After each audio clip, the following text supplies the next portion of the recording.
everybody to the Single and Stiletto Show. I'm Suzanne Oshima, and I'm a matchmaker and dating coach at Dream Bachelor and Bachelorette. I'm also the founder of Single and Stilettos. Today we have on our show Patty Contenta, and she is the founder of Sensuality Secrets. And I'm so excited to have her here today because she's going to talk about some amazing topics that I'm sure you've never heard of, and she's really going to give you the secrets on how to attract a man. But before we get started, I would love, Patty, for you to tell our audience how you got started in this business of sensuality. Great, absolutely. Great to be here, by the way, Suzanne. I'm thrilled to do this.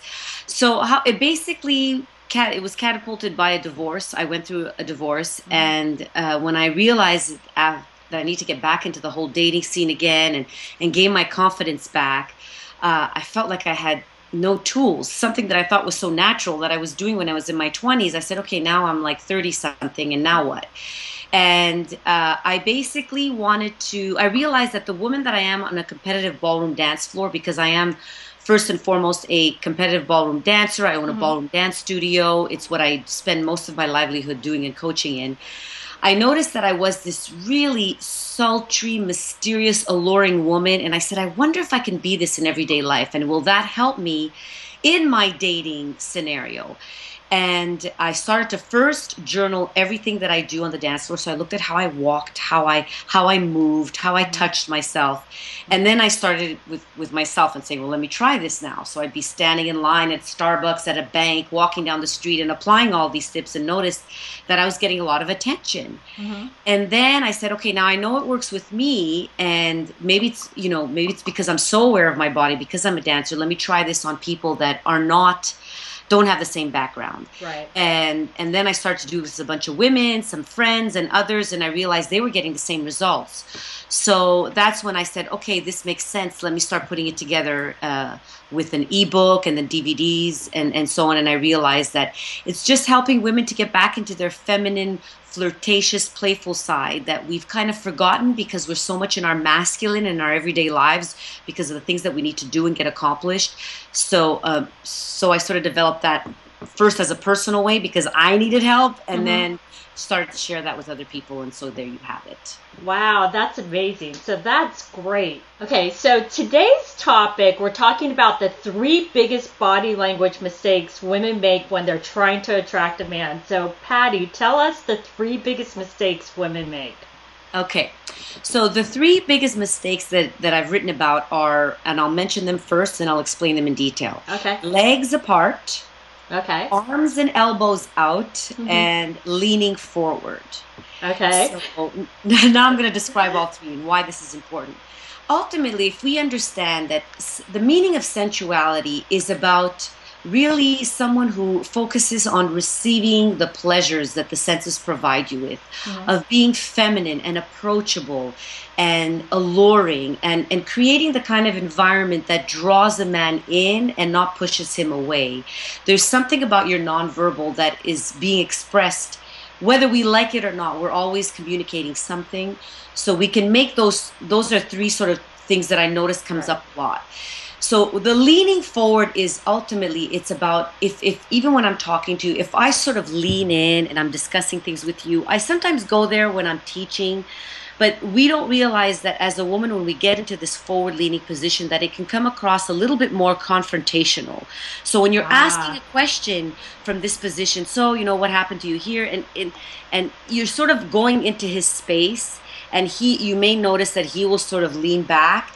And instead, if you want to pull him in, you want to ask questions from a place of back here. So even I noticed just instinctually that my voice changed when I have a conversation from here as compared to here, where my voice gets a little bit more into my head and I start to speak a little louder because I'm getting, and again, it's not that it's a bad thing, but if you want to come across as a feminine, soft, approachable woman, just leaning back from when you're talking on the phone. I do this, if I'm having a conversation with a guy, I make sure that I'm sitting back in a kind of lazy boy chair or on my couch, because I know it even changes my intention and how my tone will come across.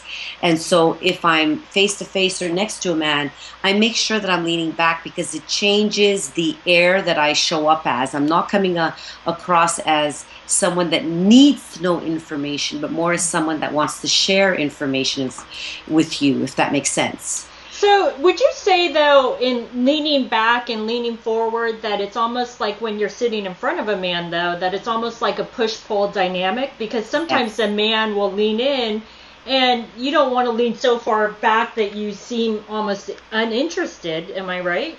Yes.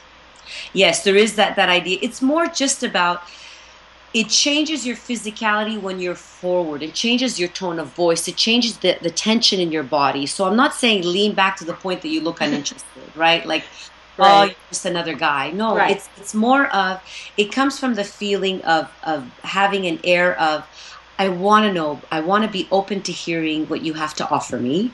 And I want to listen, and I want to share with you, but I also don't want to come across like a reporter where I'm asking you all these questions and this list that I have. Like it's an interrogation almost, right? Right, exactly. I want to be more of a poet. So how does a poet speak? How would a poet ask questions? Right. You know, they would be enjoying their environment and enjoying you, who's part of my environment, and not necessarily disinterested either, right? So it's that place of and this again comes from my dancing, because if you look at the male and female dynamics, a masculine man, when he dances, his role is to appear dominant in his structure and to protect the space around you. Right. So I'll talk about that when I'm teaching men. So he needs to take up space. He needs to be forward and protect her and show that I have you. Don't you worry, I'm your rock. And a woman in her stature is more, oh, well, I don't know if you're my rock, but I'm very interested in you coming towards me and finding out if you're that man for me. So her stature cannot be of the same space, because then that pushes him away. So, and this really became evident to me when I was learning in my competitive career, because I was very much about, and I go into this in point number 2, I'll just kind of go into that, if that's okay with you, is about the arms out. Because when a woman talks and sometimes has her arms out and you're excited about things, it's all great and dandy, but what that can do is, again, slightly make him push away. But when she brings her arms in close to her body, again, it's creating a space of, you can come into my inviting environment here, and I have this little playful playground, which is my chair, and this conversation with you, and I really hope that you and I can create this together. And so, you know, I'm being this way, that my elbows are in, my wrists are closer, because it's more feminine, it's less dominant. And I'll use the word submissive, and I don't mean that in a negative connotation. I really mean in the sense that I don't want to be another man with you. I want to be cherished and adored, and to be there. I'm not trying to fight for your respect. I'm trying to say, you know, I hope you enjoy what I have to offer.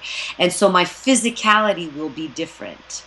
So the elbow skin creates that. Right, and if you think about it, correct me if I'm wrong, when someone's flailing their hand, it's almost like that's a danger signal, and it's almost like a defensive signal too, like stay away from me, right?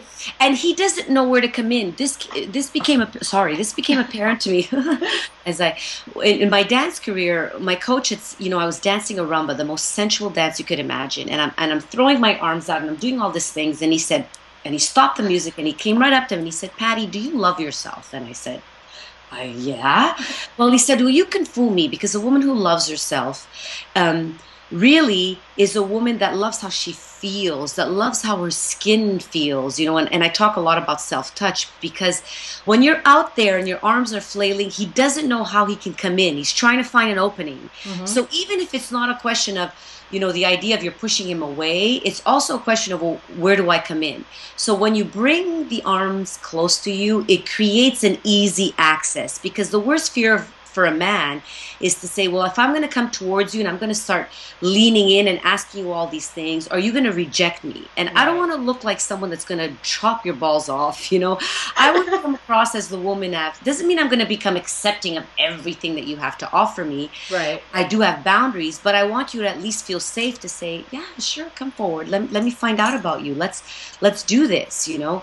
And so it's more about that, eliminating that process where men have sort of even become fearful to approach because of sexual harassment issues, of whatever that may be. So guys are even, you know, worried about the rejection. Should I approach her? You know, she's gonna, you know, you know what I'm saying? She's going to reject Exactly. the walk of shame back. And that's the thing is, I will tell women that's men's biggest fear is rejection. So this is very, very important for you to know, because you don't want to send off any body language signals that make him think that he might possibly get rejected, right? Yeah. So what's the third biggest mistake women make? The third thing is standing with your legs apart. And I say this because I've noticed when a lot of women walk or stand, they have their legs hip distance apart, and that's much more of a power pose. So you may do that maybe on an interview or when you're trying to get authority. Right. But when it comes to attraction, if you actually think about bringing your legs together, I call this inner thigh awareness, ITA. And I use this a lot in my dancing. I use this a lot in the sensuality secrets with women in their body language. Just being aware of your inner thighs and rubbing them a little bit when you're sitting, when you're standing, just feeling them totally gives you a more hourglass look to your silhouette as compared to where your legs are apart. Now you become another masculine energy, and you don't want to sort of show up that way. You want to show up as a feminine, which is, if we think about the hourglass and that S form and that, the oozing of oil when it moves through your body, legs apart. Even if I sit here with my legs apart, I even see my persona change. So I close my legs. I sort of have to sink into myself a little bit. So the idea of inner thighs, of knowing when you're in the car with him, when you're sitting next to him, just know that the inner thigh feeling and not having your legs apart changes your aura a little bit. That's very, very interesting. I've never heard that. So ladies, I think that's very, very important to remember at all times, not just when you're on a date, right? All time. Even if you're with someone, washing the dishes, rub your thighs together as you wash the dishes. It will so change the way you feel and show up. Like, it just does. It does it to me all the time. I'm like, it's time for a little rub. And when I walk, I know that it's just the difference between men and women. We have thighs and they're beautiful and I like to feel them.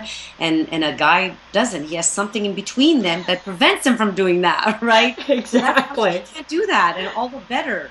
I teach men to walk with legs slightly wider apart on purpose to show that you have stature, you have leadership, you take up space, you're a rock. So you can't do that with your legs close together. But a woman, it's the opposite, right? Exactly. These have been some great tips. So ladies, I'm going to challenge you now to start doing these 3 things and see if you notice a difference, and let us know if you actually see some really positive results from men. Well, these have been some great tips, Patty. So give us your final best tip for women when it comes to dating. That's a great question, and I was thinking about that just as you're saying it, and I think there's several things, but I have to say the idea of eye contact and smiling, we underestimate how men are looking for clues from you as to, am I on the right track?